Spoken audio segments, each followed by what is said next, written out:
Hello दोस्तों।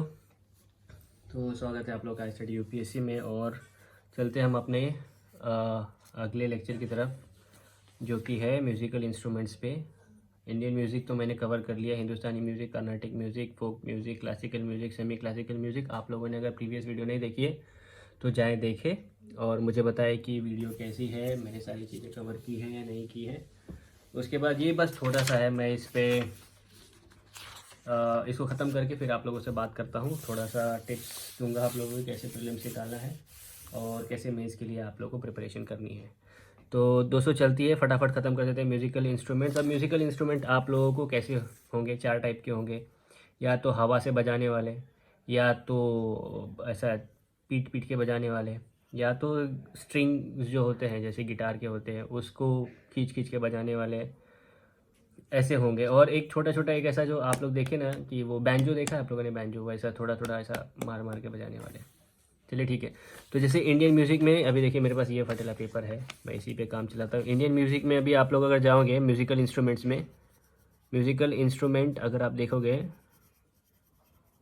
तो इसमें आएंगे आप लोगों के 3 टाइप्स के। एक आएंगे मेम्ब्रोफोनिक्स। मेम्ब्रोफोनिक्स क्या है? मेम्ब्रोफोनिक्स होंगे। मेम्ब्रोफोनिक मतलब एक मेम्ब्रेन टाइप होगी, जैसे चमड़ा है ना, चपड़ा एक मेम्ब्रेन है, तो चमड़ा टाइप होगा, जैसे ढोल हो गया। तो एक होता है मेम्ब्रोफोनिक्स। उसके बाद होता है एरियोफोनिक्स। एरियोफोनिक्स जिसमें हवा हवा से चलती है वो चीज़ें। उसके बाद एरियोफोनिक्स के बाद हो गया आपको आइडियोफोनिक्स, एक होगा आइडियोफोनिक्स, होगा एक आइडियोफोनिक्स, एक आइडियोफोनिक्स है। और उसके बाद जो आखिरी है वो कॉर्डोफोनिक्स है। कॉर्डोफोनिक्स यानी कॉर्डोफोन्स। ठीक है, तो आप अगर इसको ऐसे भी पढ़ सकते हैं, मेम्ब्रियोफोन्स, एरियोफोन्स, आइडियोफोन्स और कॉर्डोफोन्स, ये सारी चीज़ें हैं। अब देखिए मेम्ब्रियोफोन्स में कैसे कैसे, जैसे चमड़ा हो गया तो तबला आ गया एक, उसके अंदर तबला आ गया और ढोल आ गया, ऐसी सारी चीज़ें आ जाएंगी जिसको पीट के बजाया जाता है। बेसिकली तबले को हम लोग क्या पीटते हैं। उसके बाद एरियोफोनिक जो फूंक के बजाता है, जैसे बांसुरी आ गई, हमारा शहनाई आ गई। ठीक है, उसके बाद आ गया आइडियोफोन्स। आइडियोफोन्स मतलब ये कि जैसा बजाने के लिए सिर्फ एक कॉपर की या किसी की भी ब्रास की आप झाल ले लो और बजाए, झाल उसमें एक होता है। और उसके बाद है कॉर्डोफोन्स, तो जितने भी सितार गिटार वीणा ये सारी चीज़ें हैं वो कॉर्डोफोन्स, क्योंकि एक स्ट्रिंग के माध्यम से चलती है। ठीक है, और उसके लिए हम लोगों ने हिंदी में अलग अलग नाम दिए हैं। तो मेम्ब्रोफोन्स को हम लोगों ने क्या दिया है? अद्वंद वैद्य, है ना, अवंध वैद्य, अवनध वैद्य। उसके बाद है सुशीरा, सुशीरा वैद्य। एरियोफोन्स को हम लोग तो सुशीरा वैद्य। उसके बाद जो आइडियोफोन्स है उसको तो हम लोग घना वैद्य, घन वैद्य। इसको आप ऐसे भी याद रखते हैं कि जो घन घन घन बजता है ना, तो जो झाल है, झाल वो घन घन घन बजता है, तो घन वैद्य। उसके बाद तातवाद्य, तातवाद्य, हम लोग वैद्य बोल रहे हूँ, वाद्य है एक्चुअली, वाद्य मतलब बजाने वाला, तो प्रोनाउंसिएशन थोड़ा सा मिस्टेक है। घन वाद्य, तत्वाद्य। उसके बाद ये सुशीरा वाद्य और ये अवनाध वाद्य। ठीक है, वाद्य मतलब बजाने वाली, इंस्ट्रूमेंट्स बजाने वाली। ठीक है, ये चीज़ें कवर कर ली मैंने। सिंपल है, सिंपल समझिए, कोई आपको इतनी सिंपली बताएगा नहीं, मैं बता रहा हूँ, तो आप लोग ध्यान से सुने। अच्छा, ये वाद्य तक तो ठीक है ना। तो अब जी मैं पढ़ता हूँ ये। For any music to be created one need to have some musical instruments. ठीक है, there are 4 major traditional categories of musical instruments such are which are as follows. किसी भी म्यूज़िक को बजाने के लिए आपको म्यूज़िकल इंस्ट्रूमेंट्स की चाहिए, ज़रूरत होती ही है। और उस म्यूज़िकल इंस्ट्रूमेंट्स को हम लोगों ने 4 चीज़ों में डिवाइड किया है, मतलब 4 कैटेगरीज है। मेम्ब्रोफोनिक्स, अवंदा वाद्य, सुशिर वाद्य यानी एरियोफोनिक्स यानी मेंबर से पीठ के बजाने वाले, हवा से बजने वाले। ऐसे ही आइडोफोनिक जैसे ऐसे ही बजा बजा के झाल जैसा। और उसके बाद आता है हमारा कॉर्डोफोन। तो कॉर्डोफोन जैसे कॉर्ड्स होते हैं, सितार के स्ट्रिंग्स होते हैं, है ना, कॉर्ड होता है एक लंबी। ठीक है, अवांत वाद्य में आते हैं, these are membranophones, instrument that contains an outer membrane which is beaten to produce a particular musical sound. अब तबला में आप ऐसे झाल झाल बजाते हो, है ना, तबले में, तो एक म्यूजिकल इंस्ट्रूमेंट को पीट के आप अलग अलग साउंड बजाते हो, तो वही बन रहा है कि which is beaten to produce a particular musical sound. They are also known as percussion instruments as one has to strike them to generate a musical sounds। percussion instruments का मतलब ही यही है कि उसके ऐसे स्ट्राइक करके बजाना, मतलब मार के बजाना पड़ता है। They generally have one or two faced covered with skin। the most ancient among this class are the भूमि, धुंदुभी और ड्रम्स। देखो, तो जो मेम्बरफोन्स होते हैं ना, वो दो टाइप के होते हैं, या तो दोनों सगे से आप बजा सकते हो, जैसे जैसे ये होता है ढोल, या एक साइड से बजाओ जैसे होता है तबला, या फिर बैंजो एक साइड से बजाओ, ऐसी चीज़ है। The most common musical instruments include under this category includes the most common musical instrument included under this category include दी तबला, तबला आपको पता है एक साइड से बजता है, ड्रम एक साइड से बजता है, ढोल दोनों साइड से बजता है, कॉन्गो एक साइड से, और mridangam. While the tabla accompanies most Hindustani classical vocals, the mridangam is the instrument that normally accompanies Carnatic musical performance। Tabla basically हम लोग इंडियन म्यूज़िक में यूज़ करते हैं, हिंदुस्तानी क्लासिकल म्यूज़िक में, और मृदंगम जैसे मैंने अभी पीछे पढ़ाया था आप लोगों को पिछले लेक्चर में, वो ज़्यादातर हम लोग कर्नाटिक म्यूज़िक में यूज़ करते हैं। अब सुशीर वाद्य मतलब हवा से, एरोफोनिक्स। These are aerophones which includes all the wind instruments। the most common instrument in this category includes the बांसुरी, आप लोगों को पता है बांसुरी, शहनाई, पुंगी, निनकिरन्स। one of the most commonly yet difficult to play instrument in this category is शहनाई। शहनाई सबसे difficult है, क्योंकि आप देखो शहनाई में यहाँ पे भी एक ओपनिंग है, यहाँ पे भी ओपनिंग है, वो जो कि बड़ी है, which is a double reeded wind instrument with a widening tube towards the end। ठीक है, widening tubes towards the end। it is one of the oldest wind instrument in India, और उस्ताद बिस्मिल्लाह खान साहब इसके लिए बहुत प्रसिद्ध है। the exalted title of shehnai king has been given to legendary उस्ताद बिस्मिल्लाह खान। बिस्मिल्लाह खान बिहार के थे, ठीक है, बिहारी दोस्त जो मेरे बिहारी भाई हैं उन लोगों को प्राउड होना चाहिए कि उस्ताद बिस्मिल्लाह खान उनकी जगह से आ रहे हैं। who took shehnai to its peak through its soulful play। one of the most common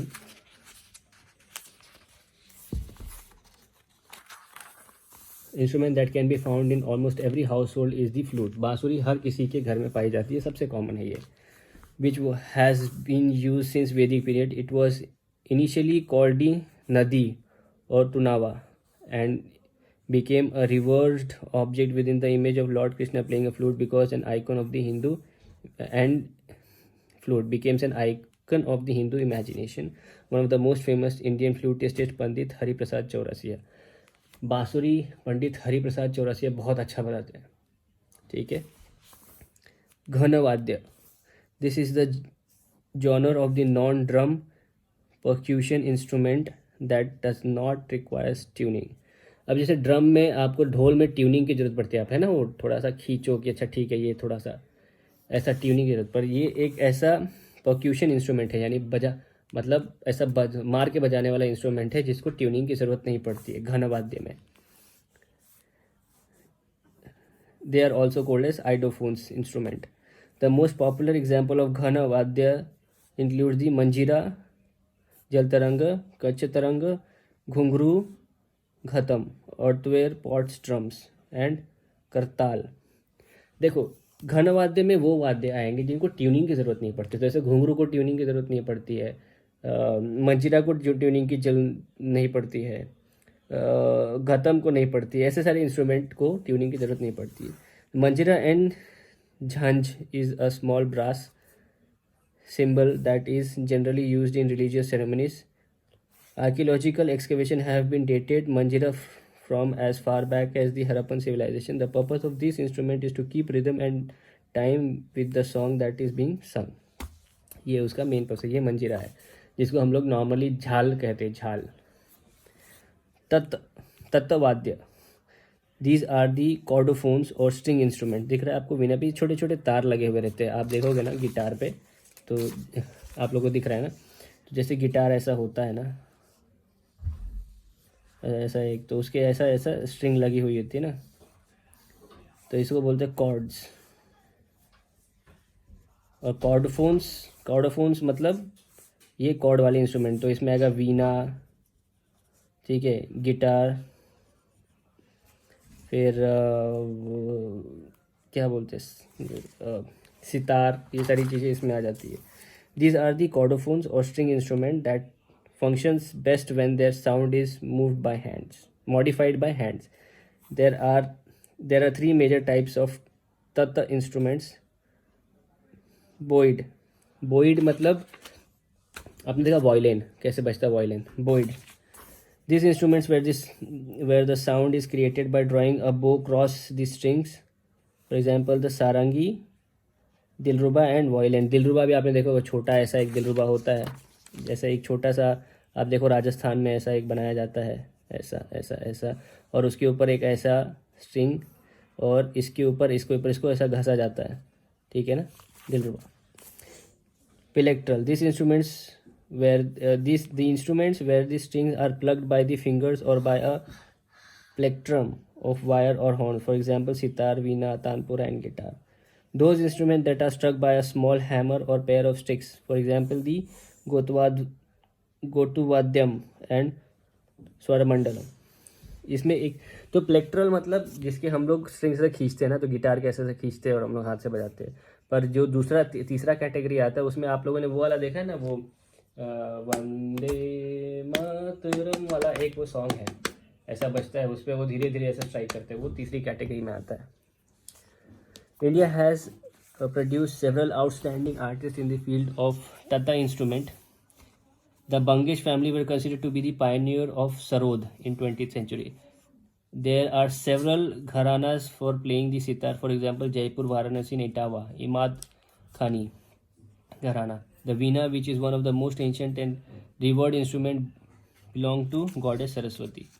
Santur भी एक है 100 string instrument and can be a traditional instrument of Jammu and Kashmir, and has been a traditional instrument of Jammu and Kashmir since ancient times. Sufiana Kalam music is accompanied by a santur. बाकी यहाँ पे कॉर्डोफोन्स, एरोफोन्स, मेम्ब्रोफोन्स और आइडोफोन्स का example दिया हुआ है, जो कि ऑलरेडी यहाँ हम लोगों ने इस एग्जाम्पल्स में कवर कर लिया, तो उसको करने की जरूरत नहीं. अब मॉडर्न डेवलपमेंट क्या हुई थी म्यूज़िक में, ये हम लोग आगे बढ़ेंगे. इससे पहले थोड़ी सी बातें कर लें, या आपको थोड़ा रिलैक्स हो. आप लोगों को मेरी बातों में बड़ा मज़ा आता है, मेरे को कमेंट सेक्शंस में आते हैं कि भैया आपकी बातों में बड़ा मज़ा आता है हमको. ठीक है, बातें तो कर ही लेंगे, पर फिलहाल आप लोगों की पढ़ाई बहुत ज़्यादा ज़रूरी है. ख़त्म कर दें फिर करें थोड़ी सी बात. आपको अगर कोई क्वेश्चन पूछना हो तो पूछ लेंगे हम लोग. ठीक है, अभी ये था कि ये तो पुरानी चीज़ें हैं कि हाँ म्यूज़िक कैसे हुआ, ताल क्या है, रिदम क्या है, कितने फॉर्म ऑफ म्यूज़िक है, इंडियन म्यूज़िक, क्लासिकल म्यूज़िक, फोक, कार्नाटिक म्यूज़िक, हिंदुस्तानी म्यूज़िक, ये बहुत सारी म्यूज़िक सभी है अपने पास. अब म्यूज़िक्स हो गए, उसके बाद म्यूज़िक है तो उसको बजाने के लिए इंस्ट्रूमेंट भी चाहिए. तो इंस्ट्रूमेंट्स में आप लोग को मिल गया मेम्ब्रोफोन्स, आइडोफोन्स, एरोफोन्स, उसके बाद कॉर्डोफोन्स, तत्वाद्य, घनवाद्य, उसके बाद सुशिरा वाद्य, अवंदाहद वाद्य, ये सारे वाद्य हो गए. पुरानी जो कल्चर है हमारी हिंदुस्तान की जो कल्चर है उसको प्रिजर्व करने के लिए भी हम लोग को मॉडर्न डेज़ में भी उसके लिए एक इनिशिएटिव लेना पड़ेगा. तो मॉडर्न डेज़ में इन सारी चीज़ों को कैसे प्रिजर्व किया जाए, कैसे ये चीज़ें आगे बढ़े और कभी लुप्त ना हो, एक्सटिंग्विश ना हो, इसके बारे में हम लोगों को ध्यान देना है. तो उसके लिए बहुत सारे स्कूल्स खोले गए. अब उसमें आते हैं आगे मॉडर्न डेवलपमेंट इन म्यूज़िक. क्या हुई डेवलपमेंट में ये देखते हैं पहले. The process of the development of music has been unceasing since its inception during the early historic period. In the 21st century, many upgrades have been made to the booming music industry. There are institutions that teach music to students and provide them with the theoretical and academic background to the subject. An increase in the number of institutions that showcase artists to the general public by holding open shows can be seen. Some of the important development are described next. अच्छा मेरे को बताओ, जिस ग्रंथ से हम लोग music को पढ़ते हैं, द साइंस ऑफ म्यूज़िक को हम लोग क्या बोलते हैं. पिछले लेक्चर में मैंने जब ये लेक्चर शुरू किया था तब आप लोगों को बताया कि साइंस ऑफ म्यूज़िक को हम लोग क्या बोलते हैं. अब गंधर्व महाविद्यालय में आते हैं. V D Paluskar set up a school in 1901 with the express purpose of teaching and transmitting the knowledge of Indian classical music and dance to future generations. Initially, it was opened in Lahore, but it was moved to Mumbai. In 1950, the focus of the Mahavidyalaya is on the Hindustani and Carnatic music forms of music. गंधर्व महाविद्यालय VD Paluskar ने किया 1901 में, यानी 1901 के दशक में स्थापित किया, और वो जो आने वाली जो जनरेशन है उनको इंडियन क्लासिकल म्यूज़िक और डांस के बारे में सिखाते रहते हैं, उसलिए ये खोली थी। पहले लाहौर में थी, अब मुंबई में शिफ्ट हो गई है। उसके बाद Prayag Sangeet Samiti, this was establish in 1926 at Allahabad, जो कि ना अभी अब प्रयागराज है, to impart education on Hindustani classical music, दोनों हिंदुस्तानी क्लासिकल म्यूज़िक। उसके बाद Mary's College of Music, this is one of the premier institutions for studying classical music in India. The legendary musicologist Vishnu Narayan Bhaktkhand founded it in 1926. He returned to his hometown of Lucknow to establish this school, which was to concentrate on the theory of music as well as the practice of singing and playing instruments. It was later renamed the Bhaktkhand Musical Institute, deemed university. Marris college of music पहले था, वो एक legendary म्यूजिकोलॉजिस्ट हुए विष्णु नारायण भक्तखांड, उन्होंने found किया था। उसके बाद में इस कॉलेज का नाम चेंज करके भक्तखांड म्यूजिकल इंस्टीट्यूट डीम्ड यूनिवर्सिटी रख गए,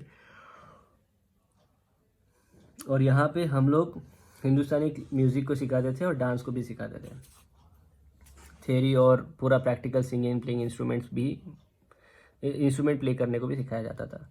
संगीत नाटक अकेडमी, कौन नहीं जानता, आजकल के ज़माने में भारत का सबसे प्रीमियर इंस्टीट्यूट है। The Sangeet Natak academy was the first national academy setup for the performing arts by the government of India in 1952. The major focus of the academy was to create a setup for music, drama and dance in India. It was supposed to be the primary body for showcasing the performing arts in the country. It also had the significant task of promoting the enormous intangible heritage of India as demonstrated through its music, dance and drama. Dance, drama और music के लिए संगीत Natak academy को भारत ने स्थापित किया, और आज यहाँ से बहुत बड़े बड़े कलाकार निकल के आए हैं, जिसमें से आप लोग कुछ लोगों को जानते भी हैं। एक हाथ दो का आप नाम मुझे कमेंट सेक्शन में लिख के बता दें, ठीक है। ये 1952 में हुआ, और उसके बाद हम लोग को जो कलाकार मिले हैं संगीत नाटक अकेडमी से, वो उनकी तारीफ़ करते दुनिया नहीं थकती। स्पाइस मेके करके एक है, doctor Kiran Seth establish the country community of SPIC MACAY in 1977. The full name of this organization is the society for the promotion of Indian classical music and culture amongst the youth. ये उसका पूरा full form है। It began as a voluntary youth movement that grew into a platform to showcase the culture of India to the general public, especially the younger generation, which had been losing touch with the Indian classical roots. The basic reason behind this organization is to promote Indian classical music, dance, yoga, meditation, and other aspects of Indian culture. The organization target lay people and the youth by holding many free entry events. It has slowly grown into a behemoth organization that has a large number of chapters or branches all across the globe, with its headquarter in Delhi. तो ये धीरे धीरे ना, ये क्या youth को अपने Indian culture के बारे में बताता है, और धीरे धीरे ये उसके बहुत सारे ब्रांचेस हो गए। योगा, मेडिटेशन एंड अदर जितने भी एस्पेक्ट्स ऑफ इंडियन कल्चर है ना, ये यहाँ पे सिखा देते हैं। SPIC मेके। उसके बाद कम्युनिटीज रिलेटेड टू म्यूज़िक, तब इसमें लांगा कम्युनिटी बहुत इंपॉर्टेंट है, जो कि मुस्लिम और राजपूत के सॉन्ग्स एंटरटेन, ये लांगा कम्युनिटी है ना, मुस्लिम राजपूत को प्रेज करके और उनको एंटरटेन करने के लिए थी। मेरासी कम्युनिटी, जैसे मुस्लिम कम्युनिटी है, राजस्थान में है। करता भजास, these are 4 classes in which include in chanting mantra leading to performance as per the belief. देखिए बाउल मैंने पढ़ा है आपका। जोगी भी राजस्थान में, नाथ सेक्ट, ठीक है, वो लोग फॉलो करते थे जोगी। भोपा भी है एक। मुराई ट्राइब्स के बारे में अगर पूछा नहीं, कामरा कम्युनिटी, बघेला। तो ये छोटे छोटे डाइटीज जो रीजनल डाइटीज है उनके बारे में।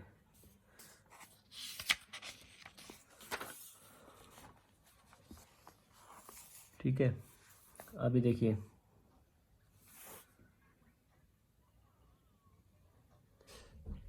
देखो, चतुर प्रहार करके एक एनुअल फेस्टिवल म्यूजिक के ऊपर होता है, national centre for performing arts इन मुंबई, यहाँ पे होता है। तो इसमें चतुर प्रहार is an annual Indian musical fest held at the national centre for performing arts in Mumbai. It is based on the concept of association of time with the ragas. अभी chapter की समरी में आप देखो, गंधर्व वेदा कॉल्ड साइंस ऑफ म्यूजिक, अभी मैंने आपसे question पूछा था ये। चतुर्दंडी प्रकाशिका मैंने बोला था, this include information of Carnatic musicology specially melakartas ragas and was written by Venkatamuni Makhin Venkata Makhin 17th century में। Three main pillars, raga, tala and Swara Indian music के। उसके बाद स्वरा क्या होता है, रागा क्या होता है मैंने कवर किया है, ताल क्या होता है, तात क्या होता है, इंडियन म्यूजिक कितने में, हाउ डिस्टिंक्ट स्कूल्स कैसे है, मतलब Indian music, Carnatic music, historical roots क्या है उनके भी पढ़ा है मैंने। हिंदुस्तानी म्यूजिक कैसे हुआ, फ्लरिश हुआ, कहाँ से आया, ये भी बताया। कर्नाटिक म्यूजिक कीर्ति बेस्ड होता है, मोस्ट फोकस इन साहित्य पे ज़्यादा फोकस होता है, मृदंगम के साथ प्ले हुआ जाता है। और हिंदुस्तानी म्यूजिक ज़्यादातर ढोल के साथ होता है। फोक म्यूजिक क्या है, उसके बाद भजन्स कैसे है, गंधर्वा महाविद्यालय और स्पाइक मैकेंसी के बारे में भी इंफॉर्मेशन है। तो देखिए, आप जैसे आप विश्लेषण करें, एनालाइज करें क्वेश्चंस को, तो 2015 में से 2019 में एक क्वेश्चन पूछा था, वो भी ये तो आपको मिसलेनियस से भी मिल जाएगी। तो 19, 20, 21, 22, 23, सॉरी, ज़्यादा क्वेश्चंस पूछते नहीं है इसमें से, छोटे छोटे जो पूछते हैं वो मैंने काफ़ी कवर कर लिए, तो आपसे कुछ छूटेगा नहीं इस पोर्शन में। तो दोस्तों, no questions in mains after 2012, no 2019 के बाद कोई क्वेश्चन नहीं पूछा। ठीक है, तो दोस्तों ये हो गया अपना इंडियन म्यूज़िक कवर, 3 पार्ट बनाए मैंने इसके। और इसके बाद इंडियन डांस फॉर्म में आएंगे। इंडियन डांस फॉर्म में मैं एक ट्रिक भी बताऊंगा आप लोगों को कि कैसे याद करना है। ये सारा का सारा चैप्टर आपको यूँ रट्टा हो जाएगा, कोई प्रॉब्लम नहीं होगी। अच्छा, अभी तक जितना मैंने 6 चैप्टर्स कवर किए हैं, ये देखिए, आप बुक देखें, 6 चैप्टर इतना है, इतना आपको पढ़ने के लिए ना कम से कम 6 महीने जाएंगे। अच्छा, पढ़ के समझने के लिए मैं फ्री में करवा रहा हूँ आपको, बताओ। सारी चीज़ें करवाऊँगा मैं, बस आप थोड़ा सब्र रखें, मुझे भी थोड़ा टाइम मिलता रहे तो मैं करता रहूँगा ये सारी चीज़ें। पर ऐसा नहीं है कि छोड़ दूँगा आप लोगों को, थोड़ा टाइम दें मुझे भी, क्योंकि जॉब करता हूँ मैं, पेट भी तो पालना है। सरकार ने कोई ऐसा प्रोविज़न बना के रखा नहीं है कि हम जो यूपीएससी एस्पिरेंट जो एग्ज़ाम दे के फेल हो जाए उनके लिए कुछ हो। बहरहाल, अच्छा, आप लोगों से मुझसे क्या बात करनी है यूपीएससी के बारे में, आप लोग मुझे कमेंट सेक्शन में बताएं। वीडियो को बहुत छोटा रखना चाहता हूं ताकि ज़्यादा से ज़्यादा आप लोगों के समय का यूटिलाइजेशन हो। आप लोग बहुत दिल लगा के पढ़ रहे हैं, मेरे जितने भी सब्सक्राइबर हैं वो मुझसे हमेशा टच में रहते हैं, मुझसे बात करते हैं कि हाँ भैया ये प्रिपरेशन करवा दीजिए, वो प्रिपरेशन करवा दीजिए। सी सैट के लिए हमारे एक नए सर हम लोग देख रहा हूँ मैं, सी सैट के लिए, ठीक है, क्योंकि सी सैट में ज़्यादातर बच्चे फेल हो जाते हैं, चाहे आप पेपर 1 कितना भी अच्छा लिखो, सी सैट नहीं निकलेगा तो पेपर 1 चेक नहीं होगा। ठीक है, तो उसकी प्रिपरेशन मैं करवा दूंगा। फ़िलहाल मैं यहाँ पे आप लोग का फाउंडेशनल बेस बना रहा हूँ यूपीएससी के लिए। इंडियन आर्ट एंड कल्चर मैंने शुरू किया है, इंडियन ज्योग्राफी भी शुरू करूँगा, उसके बाद मैं शुरू करूँगा इंडियन पॉलिटी और इंडियन इकोनॉमिक्स। देखिए, जो लोग बोलते हैं कि नहीं हर सब्जेक्ट के लिए अलग अलग सर चाहिए रहते हैं, ऐसा नहीं है। आप लोग अकेले होकर आप लोग को ये सारे पेपर्स लिखने हैं, मतलब एक अकेला आदमी ये सारी चीज़ें पढ़ के पेपर दे के IAS बनता है। हाँ, सब्जेक्ट आपको किस तरह का नॉलेज चाहिए और किस आपको, हम लोग को ज़्यादा डीप जाना भी नहीं है, हम लोग को उतना ही पढ़ना है जिससे मेरे मार्क्स आ जाए, और वो मैं यहाँ करा रहा हूँ। 12 लाख, 18 लाख, 15 लाख का आप लोग कोर्स लेते हो, 60,000, 70,000 का क्रैश कोर्स लेते हो, वो भी एक सब्जेक्ट का। पेपर PYQ के लिए आप लेते हो, और यहाँ मैं आपको फ्री में करवा रहा हूँ। कर लो यार, कर लो, पढ़ लो। मेरी वीडियोस की फ्रीक्वेंसी देखो, पहले मैं वीडियोस की फ्रीक्वेंसी कैसे डालता था, अब देखो ये IT सेक्टर और जॉब में बहुत तकलीफ़ है। आप जब तक आप ये समझोगे तब तक बहुत देर हो जाएगी। तो भाइयों, मेरे दोस्तों, पढ़ो, पढ़ के पेपर निकालो। ज़िंदगी संवर जाए, मुझे नहीं पता किसकी घर की कंडीशन कैसी है, पर मैं सिर्फ ये सोच के चल रहा हूँ कि उन लोगों तक भी मेरा ये वीडियो पहुँचे जिन लोगों के पास किताब तक खरीदने के पैसे नहीं है। अगर आपने 12वीं फेल मूवी देखी होगी तो उससे बहुत कुछ सीखने को मिलता है। तो जिनके पास किताब तक खरीदने के पैसे नहीं है, मैं उनको किताब खरीदने को बोल भी नहीं रहा। मैं यहाँ यहाँ ही तो बैठा हूँ word to word, page to page, line by line आपको पढ़ाने के लिए। किताब की ज़रूरत नहीं है। तो दोस्तों ठीक है, बहुत हो गया गुरु ज्ञान। मैं मिलता हूँ आपसे अगले वीडियो में, और अगले वीडियो में मैं लेके आऊँगा इंडियन डांस फॉर्म्स। इसके बारे में क्वेश्चंस काफ़ी ज़्यादा पूछे हैं, कभी कभी पूछ लेते हैं, अच्छे खासे तादाद में पूछ लेते हैं। तो इंडियन थिएटर्स, और अब इसके बाद कुछ इतना ज़्यादा रह नहीं गया। जैसे मैं अगर आपको इंडेक्स दिखाऊँ इंडियन आर्ट एंड कल्चर का, देखिए हम लोग ने अवार्ड्स एंड ऑनर्स तो आप लोगों को पता ही है, तो यहाँ रख दें। अवार्ड्स एंड ऑनर्स बचेंगे, वो आपको पद्मश्री, पद्म भूषण, पद्म विभूषण सब पता चल जाएगा। मैंने इंडियन थिएटर्स देखिए, Indian theatres, Indian puppetry, Indian circus, martial arts in India, ये इंपॉर्टेंट है। मार्शल आर्ट्स इन इंडिया वो भी 8 पेज का ही है, ठीक है। इंडियन सर्कस 5 पेज का है, इंडियन पपेट्री 8 पेज का है, और ये इंडियन थिएटर 16 पेज का है। इस थिएटर में काफ़ी कुछ आता है, ठीक। और हम लोग का है इंडियन म्यूज़िक परफॉर्मिंग आर्ट्स में हम लोग आ गए। Indian music, Indian dance forms, ये करना है अपने को, थिएटर, पपेट्री और ये सारी चीज़ें। ये तो मैं एक ही लेक्चर में कवर करवा दूंगा सारे के सारे। सेक्शन से कल्चर ऑफ इंडिया में आएंगे। लैंग्वेजेस इन इंडिया बहुत इंपॉर्टेंट है। Reasons in India, religions in India, Buddhism and Jainism. Buddhism and Jainism आप लोगों को मैं पढ़ाऊँगा अच्छे से।